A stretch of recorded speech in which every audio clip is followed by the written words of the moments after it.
On doit le reconnaître, beaucoup d'entre nous ne maintiennent plus leur activité physique habituelle en cette période de confinement et cela n'est certainement pas sans conséquence sur notre physique mais aussi sur notre santé mentale. C'est le thème de la chronique de ce soir en compagnie de Zineb Sari. Bonsoir Zineb. Bonsoir Manel. Alors d'abord, quelles sont les conséquences de cette baisse d'activité physique? Alors Manel, la position assise prolongée tout comme le manque d'activité physique bouleverse notre métabolisme et met notre santé à rude épreuve. Vous l'avez dit, aucune tranche d'âge n'est épargnée. Nous sommes tous égaux devant le risque de prise de poids. Le problème de surpoids est souvent dû à de mauvais comportements alimentaires, les grignotages entre les repas, les aliments trop riches en calories et pauvres en nutriments.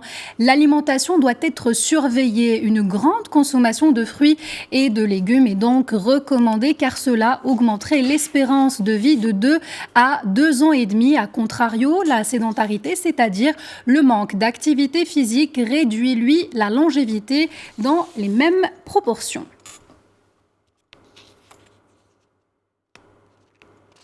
Il n'y a pas que la sédentarité, Zina, pour les personnes qui fument. Donc, certains fument davantage en cette période de confinement.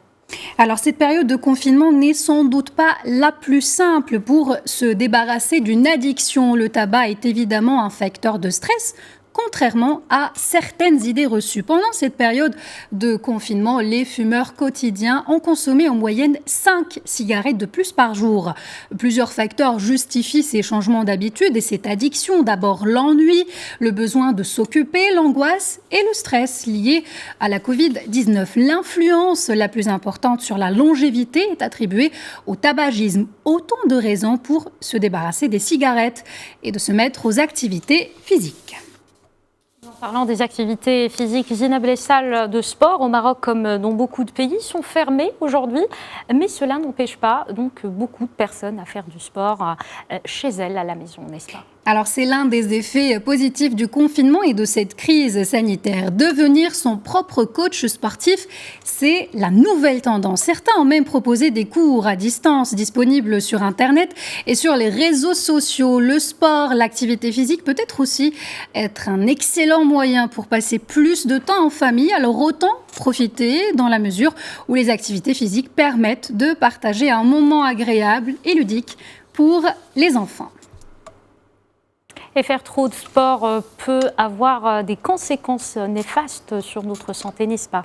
Alors c'est le cas de le dire, Manal, trop de sport peut parfois nuire à la santé, mais attention au mot trop. Pratiquer un sport de manière intensive peut avoir des effets cardiotoxiques en modifiant la structure même du muscle cardiaque. Le sport reste majoritairement bénéfique, c'est une évidence, mais il faut rester prudent en ce qui concerne les personnes fragiles ou possédant des prédispositions aux maladies cardiovasculaires. Et durant le confinement, plusieurs médecins ont fait le constat d'apparition de varices chez certains patients, donc à cause de la baisse justement de l'activité physique en cette période. Alors, il faut avant tout savoir que les varices peuvent apparaître partout dans le corps humain, même si 95% d'entre elles surviennent au niveau des membres inférieurs, le plus souvent dans les jambes. Il existe plusieurs signes qui alertent sur la présence de varices, mais cela varie en fonction du stade de la maladie, de la position du corps, de l'activité physique, de la température et du taux d'hormones chez la femme, qui est plus sujette aux varices que l'homme. Plus de 3 personnes sur 4 atteintes d'une maladie variqueuse sont des femmes. Dans 50% des cas, les varices sont héréditaires. Certains facteurs augmentent le risque d'en développer. On peut citer la grossesse, car les hormones et le poids du bébé diminuent la tonicité des parois veineuses. Dans la majorité des cas, les varices disparaissent spontanément quelques mois après la grossesse. De même, le surpoids et l'obésité favorisent l'apparition des varices. Le sport est donc un bon moyen de diminuer ces risques. Toutefois, tous les sports ne sont pas logés à la même enseigne. Le volleyball, le handball et le basketball ont raison des sauts, l'haltérophilie et la musculation ont raison du port des charges lourdes et le tennis sont à déconseiller pour les personnes prédisposées aux varices.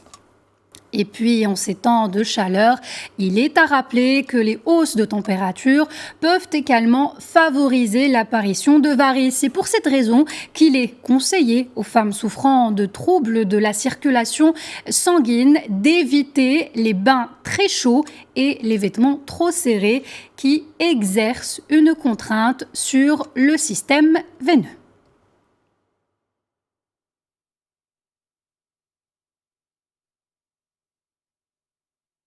Merci beaucoup.